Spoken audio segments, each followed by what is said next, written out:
కంటి అద్దాల నుండి శాశ్వత విముక్తి పొందండి. లాసిక్ సర్జరీ 14,000 మాత్రమే. వివరాలకు సంప్రదించండి. మనోజ్, నువ్వు నా బిడ్డవి. లక్ష్మీ ప్రసన్న, విష్ణువర్ధన్ బాబు, మనోజ్ కుమార్. నిన్ను ఎలా పెంచానురా నేను? అందరికంటే నిన్నే గారాభంగా పెంచానురా. నీకే ఎక్కువ ఖర్చు పెట్టి చదివించాలని ప్రయత్నం చేశానురా. నువ్వు ఏది అడిగినా నేను నీకు ఇచ్చానురా.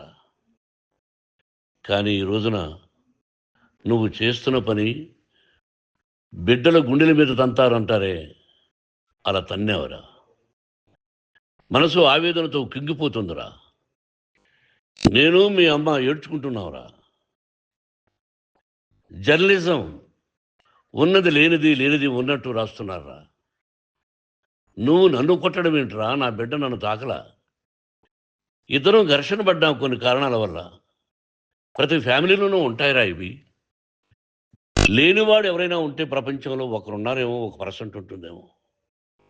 అటువంటి వాళ్ళ ఇంటికి వెళ్ళి కాళ్ళు గడిగి నిద్ర పూసుకోవచ్చు. భారత భాగవత రామాయణాలు చూశావు కదరా. ఏమిటిది? మీ అమ్మాయి ఎంత కుమిలిపోతుంది ఈ రోజున హాస్పిటల్ చేరింది. నీ వల్ల హాస్పిటల్ చేరుతాను. చూడు మనోజ్, నీకు అన్నీ ఇచ్చిన ఈ రోజున నువ్వు నా గుండెల మీద తనడమే కాకుండా అపకీర్తి తీసుకొచ్చావు. ఏదేదో రాశావు, ఏదేదో చెప్తున్నావు. కొంతమంది జర్నలిస్టులు ఉన్నది లేనిది, లేనిది ఉన్నట్టు రాసే వాళ్ళ తత్వం వాళ్ళకి. ఎందుకంటే టీఆర్పీ పెరగాలి. ఇది వాళ్ళ నైజం. మనం మార్చలేము. వాళ్ళందరి మీద మన కోర్టుకు వెళ్ళలేము. వాక్ స్వాతంత్రం అంటారు, ప్రజాస్వామ్యం అంటారు. ప్రజాస్వామ్యంలో కూడా కొన్ని హద్దులు ఉన్నాయి. ఇది నీకు తెలుసు అనుకున్నా. ఎంత మంచి నటుడివి నువ్వు. నీ భార్య మాటలు విని తాగుడికి అలవాటు పడిపోయావు. వింటున్నావా మనోజ్? ఎవరిని నమ్మాలో ఎవరిని నమ్మకూడదో పరిస్థితి తీసుకొచ్చావు. విద్యాలయాలు ఎంత గొప్పవిరా. మనం 25% కులమతాలకు అతీతంగా ఫ్రీ ఎడ్యుకేషన్ ఇస్తున్నాంరా. క్యాస్ట్ అనేది తీసేశానురా 92లో ప్రాస్పెక్ట్స్లో. నువ్వు చదువుకున్నావురా. అక్కడ చదువుకున్న బిడ్డలు IAS, IPS అయ్యారా. ఎంతోమంది గొప్పవాళ్ళు అయ్యారా. నువ్వు నటుడుగా ఎంతో గొప్పవాడివి. తాగుడికి అలవాడబడి నువ్వు నీ భార్య ఇంట్లో బిహేవ్ చేస్తున్న విధానం ఆ భగవంతుడు సర్వేశ్వరుడు తెలుసు. భగవంతుడు చూస్తున్నాడు రా. నేను తప్పు చేసినా, నువ్వు తప్పు చేసినా, ఎవరు తప్పు చేసినా. ఎంత అవకాశం ఇచ్చావు మాట్లాడుకునేదానికి అందరికీ. ఇన్ని సంవత్సరాల్లో మన విద్యాలయాల్లో ఒక్క తల్లి కానీ ఒక తండ్రి కానీ ఏమైనా చెప్పారా? ఆ బిడ్డలు మన బిడ్డలు రా. మీరెంతో నాకు అక్కడ ఉన్నవాడు కూడా నా కూతుర్లు, నా కుమారులు. ఎంతమందికి ఫ్రీ ఎడ్యుకేషన్ ఇస్తున్నావు. వాడి దగ్గర ఏది ఆశించలా. నువ్వు ఎందుకు ఇలా తయారైపోయావు? ఎందుకు ఇంట్లో ఉండే పని వాళ్ళందరినీ కొడుతున్నావు? పనివాడు వాడు పని చేసుకునేదానికి మన ఇంటికి వచ్చాడు రా. ఆ పనివాడిని కొట్టడం చాలా మహాపాపంరా. నేను వేరురా. నేను దండించడం వేరురా. నేను ఎవరిని ఆ చిన్న చిన్న వాళ్ళని కొట్టి ఇచ్చేసి చేయలేదురా. సినిమా ఇండస్ట్రీలో మోహన్ బాబు కొడతాడు, తిడతాడు అంటే అది షూటింగ్లో జరిగి ఉండొచ్చేమో. కానీ ఇంట్లో ఉండి 10 సంవత్సరాల నుంచి 20 సంవత్సరాల నుంచి పనివాళ్ళు ఉన్నారు. నేను ఇంట్లో లేని సమయంలో వాళ్ళందరినీ కొట్టి వాళ్ళ ఫోన్ లాక్కొని ఒకడైతే చచ్చిపోవాలి. వాడు పోలీస్ కంప్లైంట్ ఇచ్చి ఉండొచ్చు. నేను వద్దు అని వాడిని బతిమాలాడు. పోలీస్ కంప్లైంట్ కూడా ఇవ్వలా. ఇంకైనా నువ్వు నీ భార్య మారి బయట ఉండండి రా అన్నాను నేను. లేదు డాడీ, తప్పు చేయలేని ఒకసారి వచ్చావు, మళ్ళీ తప్పు చేశావు, మళ్ళీ వెళ్ళావు, మళ్ళీ ఈసారి తప్పు చేయనన్నావు. ఏమండి వీడు తప్పు చేయడం అని మీ అమ్మ చెప్పింది. ఇంట్లో పెట్టుకున్నా. మళ్ళీ నువ్వు చేస్తున్నది, ప్రతిరోజు నువ్వు తాగుతున్న విధానం నీకే తెలుసు. ఇది ప్రజలు నమ్ముతారా లేదా అనవసరం నాకు. నేను నీకు చెప్తున్నా, ఇంతటితో పులి స్టాప్ పెట్టాలి. 3 రోజుల నుంచి రకరకాలుగా రాస్తున్నప్పుడు నా మనసు ఆవేదనతో ఉంది. మళ్ళీ చెప్తున్నా, Mohan Babu university is greater than temples. Greater than temples. బిడ్డలను కాలేజీలో చేర్చుకునే ముందు చెప్తారు, అన్నయ్య ఎంత ఉంది యూనివర్సిటీ రూల్స్, ఇది మా పద్ధతి, మీకు ఇష్టమైతే చేర్చండి, గవర్నమెంట్ బిడ్డల్ని గవర్నమెంట్ ఏమి ఇస్తుందో ఇంత పర్సంటేజీ వాళ్ళకు కూడా మీ దగ్గర ఎందుకు డబ్బు తీసుకుంటున్నాం అంటే దానికి అర్థం పరమార్థం చెప్పాము. దొంగతనంగా తీసుకోలేదు, ప్రతి దానికి చెక్కులు ఉన్నాయి, అది అకౌంట్ ఉంది. దానిలో తప్పులు జరిగితే డిపార్ట్మెంట్ ఉంది, కాలేజీలో ఇంకేమైనా తప్పు జరిగితే గవర్నమెంట్ ఉంది. ఇవన్నీ నీకు తెలుసు. ఈ రోజున ప్రపంచంలోనే నెంబర్ 1గా చేయాలని మీ అన్న కష్టపడి ఇతర దేశాల్లో నెంబర్ 1 యూనివర్సిటీ టైఅప్ చేశాడు. ఈ రోజు నువ్వు చేసిన విధానం ఏమిటి? నువ్వే ఒకప్పుడు నాకు ఇవి ఏమొద్దు నేను యాక్టింగ్ అన్నావు, ఈ రోజున ఏం చేస్తున్నావు? విద్యాలయాల మీద పడ్డావు. తల్లిదండ్రులు చాలా గొప్పవాళ్ళరా.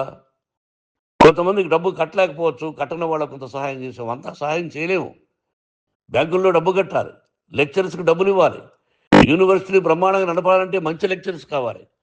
ఇవన్నీ తెలిసి చేస్తున్నావురా 32-33 సంవత్సరాల నుంచి. అది పక్కన పెడితే అందరినీ కొట్టడానికి వస్తావు, మీ అన్నం తిడతావు. ఒక వ్యక్తి వినయ్ గారని ఆయన వ్యక్తి హెల్ప్ చేయడానికి వస్తే ఆ వినయ్ చంపేస్తాను వాడు అన్నావు. ఇవన్నీ ఎంత తప్పురా? అంటే మీ నాన్నగారికి ఎవరు సహాయం చేయడానికి వస్తే చంపేస్తానంటావు, మీ అన్నను చంపేస్తానన్నావు. చంపరా చూద్దాం మీ అన్న, నేనే అన్నా. తాకరా నీ ధైర్యం ఉంటే అన్నా. ఎంతమందిని చంపాలనుకుంటున్నావు, ఎంతమందిని చేయాలనుకుంటున్నావు, నువ్వు ఏం సాధించాలనుకుంటున్నావు? ఆలోచించుకో. ఈ ఇంట్లోకి అడుగు పెట్టడానికి నీకు అధికారం లేదు. ఇది నా కష్టార్జితం.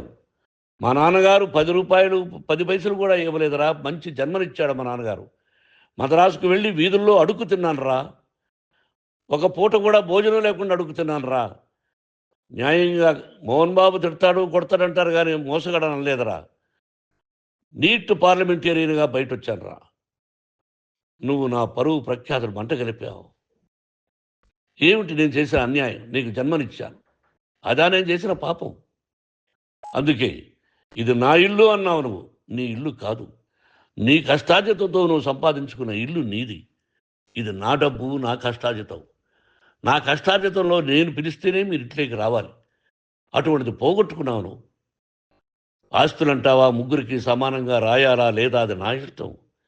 ఆస్తులు ఇస్తానా, లేకపోతే గంగపాలు చేస్తానా, లేకపోతే ఎవరికైనా దానధర్మాలు చేస్తానా, అది నాకు సంబంధించిందిరా, నా కష్టార్జితం రా. మీరు చేస్తున్న విధానం గుణగణాలు కావాలరా. మందు తాగచ్చురా, ఎంత తాగాలి? నేను కూడా 1 or 2 పెగ్స్ తీసుకుంటా. ఇది తప్పు కాదు, జనానికి తెలియాలి. నా డబ్బు ఇది. తాగి ఎవరిని కొట్లా, తాగి నేను తింటున్నా, అది ప్రజలకు అక్కర్లా. నేను తప్పు చేస్తేనే ప్రజలకు కావాలా. ఇవన్నీ ఉన్నాయిరా, ఇవన్నీ తెలుసుకో. జర్నలిస్ట్ సోదరులారా, మీకు నా గతాన్ని తెలుసు, నా భవిష్యత్తు, నేను ఎక్కడి నుంచి వచ్చాను కూడా మీకు తెలుసు. ఈ రోజున మీరు రాస్తున్న విధానం, నా బిడ్డ నన్ను కొట్టాడన్నారు, ఎంత తప్పు. ఈ రోజున నా బిడ్డ మీద కోపంతో అవును చెప్పచ్చు, కాదు, వాడు నా మీద చెయ్యెత్తలేదు. నేను ఘర్షణ పడ్డాం. ఘర్షణ వేరు, కొట్టుకోవడం వేరు. గాయాలతో హాస్పిటల్కి వచ్చి కుంటుకుంటుగా నడిచాడు. మళ్ళీ ఏమని పోలీస్ స్టేషన్కి వెళ్ళి చెప్పాడు. ఎవరో 2 ఉన్నారు, వాళ్ళిద్దరూ నా మీద దాడి చేశారన్నాడు. నా ఇంట్లో పనిచేస్తున్న వ్యక్తుల గురించి పోలీస్ స్టేషన్కి వెళ్ళి చెప్పవలసిన అవసరం అతనికి లేదు, హక్కు లేదు. పోలీస్ డిపార్ట్మెంట్ కూడా తెలుసుకోవాల్సిన విషయం. నా ఇంట్లో ఉండే వర్కర్స్ మీద నేను కంప్లైంట్ ఇవ్వాలి. నువ్వు పర్మిషన్ లేకుండా నా ఇంట్లోకి నువ్వు చొరబడి ఇల్లు నాదంటూ ఇంట్లో పనిచేస్తున్న వర్కర్స్ మీద కంప్లైంట్ ఇచ్చావు. అది ఎంతవరకు పోలీసు న్యాయమో రూల్సో చూద్దాం. పోలీస్ డిపార్ట్మెంట్ ఇంటికి వచ్చింది, వాళ్ళకి రాశాను ఉత్తరం, అయ్యా నేను సీనియర్ సిటిజన్ని, నాకు రక్షణ లేకుండా ఉంది, నా బిడ్డ వల్ల నా ఇంట్లో నుంచి నా బిడ్డను పంపించేసి ఇది నా ఇల్లని. వాళ్ళు నాకు సమాధానం ఇవ్వలేదు. ఇవ్వకపోగా ఎవరిని పట్టించుకోలేదు. ఇప్పుడు పోలీసు వాళ్ళు వచ్చి ఏమండి రూల్స్ ప్రకారం నా బిడ్డ ఇంట్లోకి రాకూడదంటే మాకు హయ్యర్ డిపార్ట్మెంట్, హయ్యర్ అథారిటీ వాళ్ళు ఫోన్ చేశారు, మీరు ఎవరిని స్టాప్ చేయొద్దండి, బయట నుంచి ఎవరైనా వస్తే వాళ్ళని స్టాప్ చేయండి అన్నారు. 2 రోజుల నుంచి 10 మంది 20 మంది వస్తున్నారు. వాళ్ళు అలా చూస్తూ నిలబడ్డారు, వాళ్ళు ఫోటోలు తీసుకున్నారు, వాళ్ళ మీద మళ్ళీ వదిలేస్తున్నారు. ఎవరిని నిందించాలి? But I give respect to the police department. వాళ్ళకి ఎవరు ఏ అధికారి ఫోన్ చేశాడో, ఆ అధికారికి ఏ పొలిటీషియన్ చేశాడో, అది వాళ్ళకే వదిలేస్తున్నా. కాబట్టి వాళ్ళు పోలీస్ కంప్లైంట్ ఇచ్చినా కూడా మేము సంబంధం లేదని అంటున్నారు. కాబట్టి నేను నా బిడ్డను నిన్ను నాపు చేస్తున్నా. నువ్వు ఇంట్లోకి వచ్చే అధికారం నీకు లేదు. నువ్వు వచ్చి నీ బిడ్డను తీసుకెళ్ళు. సంతోషం. నువ్వు రాలేదు, నీ బిడ్డను జాగ్రత్తగానే చూసుకుంటావు. Take care your daughter, that's all. మీ అమ్మ హాస్పిటల్లో అడ్మిట్ అయింది. రేపో ఎల్లుండో మీ అమ్మను పిలిపించి బాగైన తర్వాత ఇదిగో నువ్వు నీ కొడుకు బిడ్డను తీసుకెళ్ళి వాడికి అప్పచెప్పని చెప్తాను పోలీసు వాళ్ళ ఆధ్వర్యంలో. ఇది 100% జర్నలిస్టు సోదరులారా, పులి స్టాప్ పెట్టండి. మీకు కుటుంబాలు ఉన్నాయి, మీ యజమానులకు కుటుంబాలు ఉన్నాయి. మీ కుటుంబాల విషయాలు, మీ యజమానుల కుటుంబాల విషయాలు మేము ఎవరు జోక్యం కలుగ చేసుకోవాలా. మేము నటీనటులం. మాది తప్పుంటే నటుడుగా నన్ను ఫెయిల్యూర్ అని రాయండి, నా నటన బాగలేకపోతే రాయండి. బట్ ఇంటి లోపల సందులో నుంచి చూస్తూ తప్పు చేస్తున్నామని ఉన్నది లేనిది ఉన్నట్టు రాయకండి. మీకు నా హృదయపూర్వక నమస్కారాలు. ఇన్ని రోజులు హృదయపూర్వకంగా ఎంకరేజ్మెంట్ చేశారు. ఆ ఎంకరేజ్మెంట్కు నమస్కారం చేసుకుంటూ I love you all. I love you police department. మీరు న్యాయంగా ధర్మంగా నడుచుకోండి, ఎవరికి తొత్తుల్లాగా ఉండొద్దండి అని మనవి చేసుకుంటూ నేను సెలవు తీసుకుంటాను. Thank you very much for all the journalist. ఇక్కడ ఫుల్ స్టాప్ పెట్టండి.